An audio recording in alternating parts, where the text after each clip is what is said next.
Word. Humble beginnings. Nah, facts. Yeah, man. So speaking of humble beginnings, man,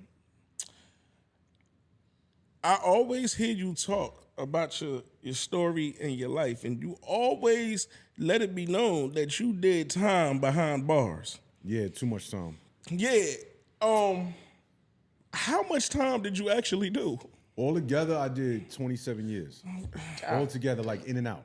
Not And in now, one, like, one from sweep. juvenile to now. Well, not now, but Till to your- 2021. Okay. Yeah. Oh, welcome home.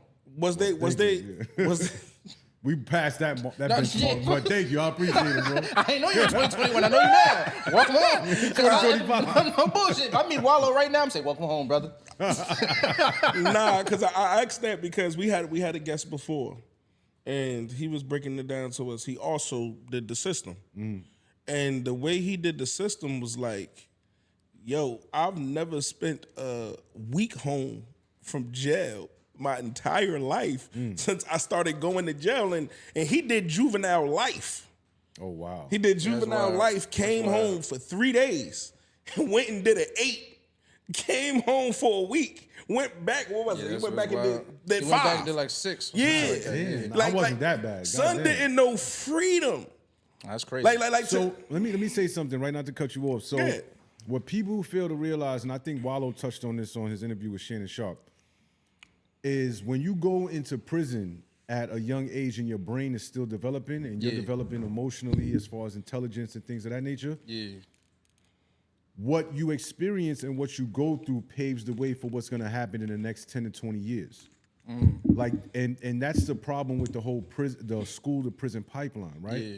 Because if you grow up in an environment where there's nothing but crime going on, there's nothing but liquor stores and fucking drug selling and violence and robberies going on, Yeah. and this is all you see, you think that you have to be a part of that. Facts. At a young age, Facts. 8, 9, 10, 11, 12 years old. Facts. And then you go into the system. And then you see the comfortability of the system. Yeah. And you like, once you go through your bumps and bruises, you like, I could do this. No, that's a fact. And then you come home and you like, I can go back. I can go back again. I can go back again. You It's keep fucked up to repeat- think, yeah, but you it's keep like that. repeat- Yeah, that's a fact. You start So, to become a recidivist.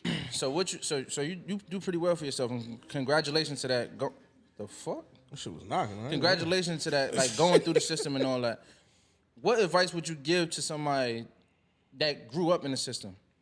That grew up in the system Yeah, is that grew up in a the, grown man now? in the jail system. Like they got locked up at this age, coming home at that age. So they get So locked up at 16, all right. and they come home at 28 or something. So I've been in prison with cats that were in the system from when they was 15, 14 years old, and they already did 20 years in the system straight, and they're on their way home. Yeah. And they would come and talk to me and ask me like, yo, Champ, because I went in 2016, so I was already advanced Okay. past them, technologically, whatever. Right. So he would ask me like, yo, Champ, what should I expect, bro? Like, this shit is spooky, it's scary. Yeah. Like, what am I supposed to do? It's moving fast out there, I heard. And I'd be like, yo, bro, whatever your passion is, stick to that. Word. You got your education in prison, you big into public health, just stick to that. Go to school.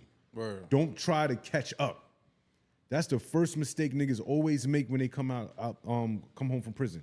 After doing all that time, they try to catch up with the Yeah. Joneses because they go back to the same people, places, and things. Facts. They see their mans, they got the Lambo, the Ferrari, they got all the newest drip or whatever, they lit online, and they want to catch up to that. How much you think that hurt them to come home and see, like, because let's be real, a lot of people in jail don't get no phone calls. A lot of people stop picking up after a certain amount of years.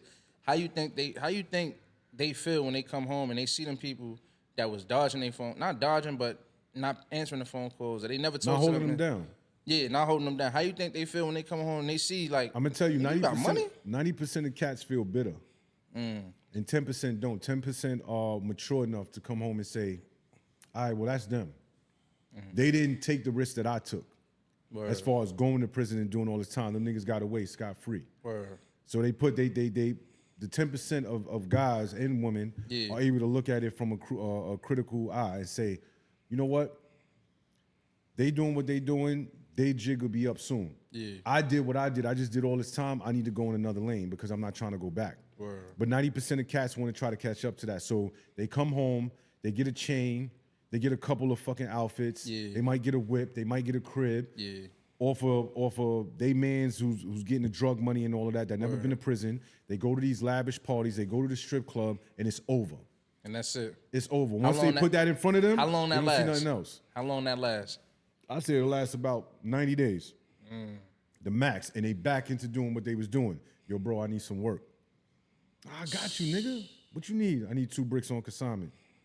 All right, bring me back this. All right, I got you. I'm going to head out to NC. I'm going to head out to Maryland, Delaware. I'm going to go lock it down, and we going to work. And by the time And then they wind up going back. Because by the time they make their first sale, they're ready. It's over. Right back in the system. And you already got a fucking record. Yeah, you're right. So, yeah, I say 90% of cats are on that side and 10% are really looking at it like, nah, I'm not going back.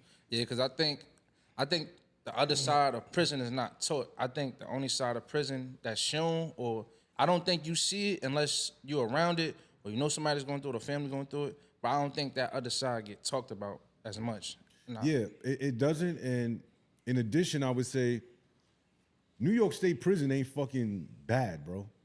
Yeah? Like, people think you go to prison. I'm talking about New York State. I don't know about any other states and shit like that. But, nigga, that shit's sweet. Yeah? Yeah. New York State prison is sweet. Man. And that's why, and unfortunately, like, I got to keep it real. Like, that's one of the reasons I kept going back.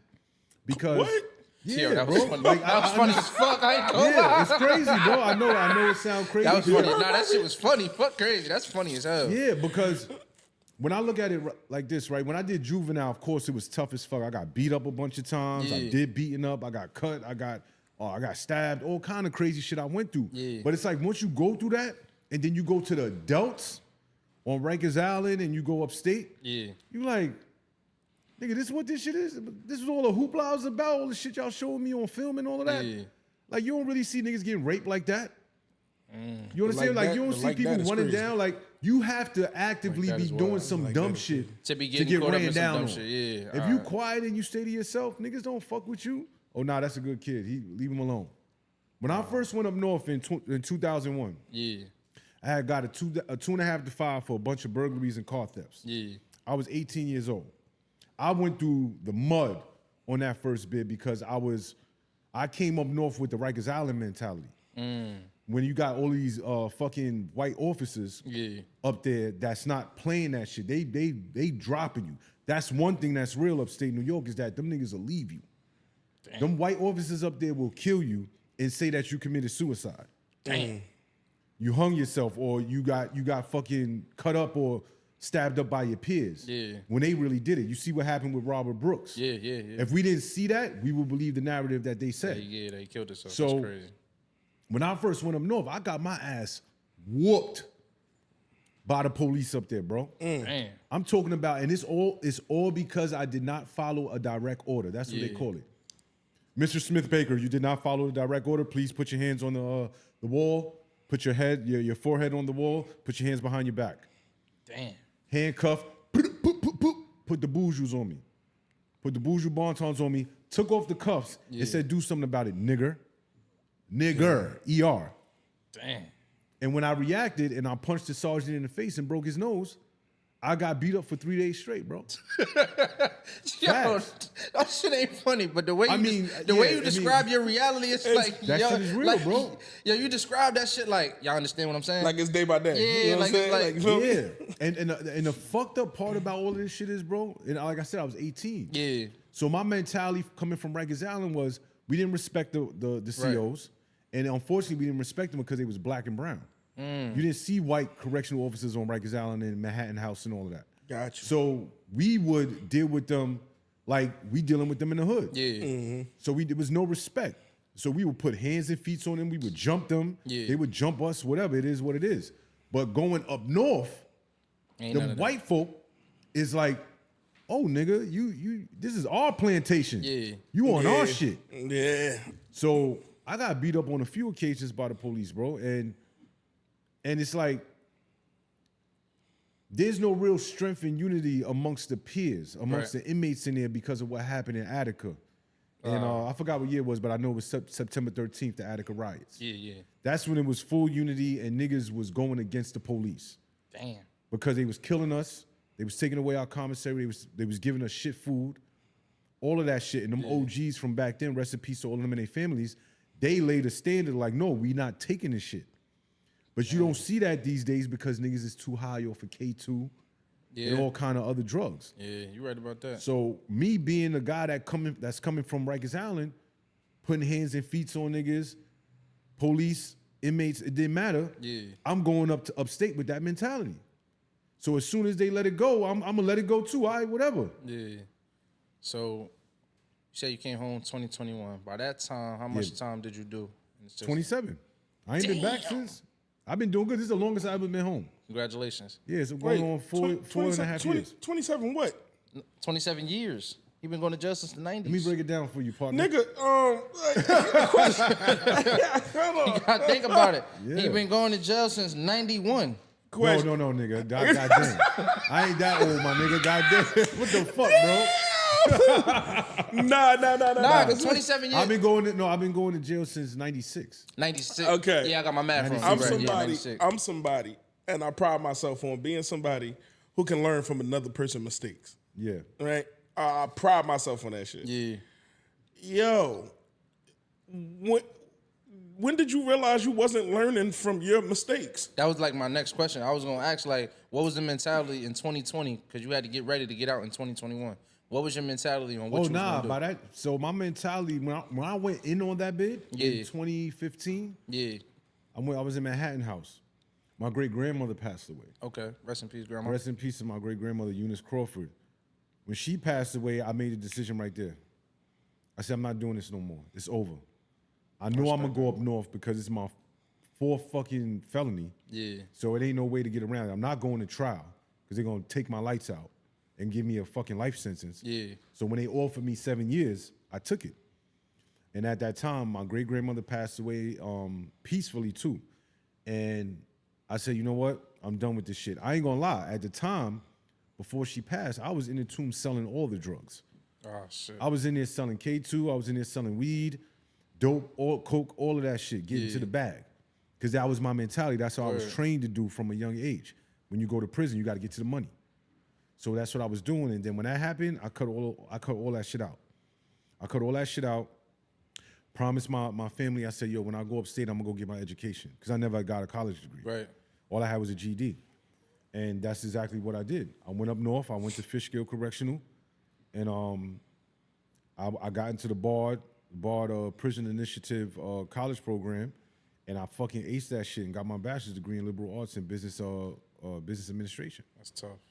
So that's when I made the decision that, like, yo, I'm not coming back. But it's not like, what I need y'all to understand is this, like, it sounds crazy to a civilian who's never been through it, and I get it. Thanks. But when you're young and you start your criminal career at a very young age and you're constantly in and out of prison, your subconscious mind starts to adjust to the behaviors and experiences of the prison system.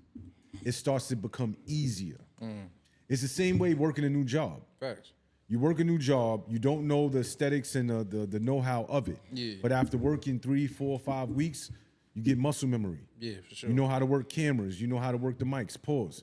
You know how to put the music in the background, all this other shit. Thanks. And now you become a master at it. I became a master at bidding and getting some money while I'm in prison and invoking violence as well.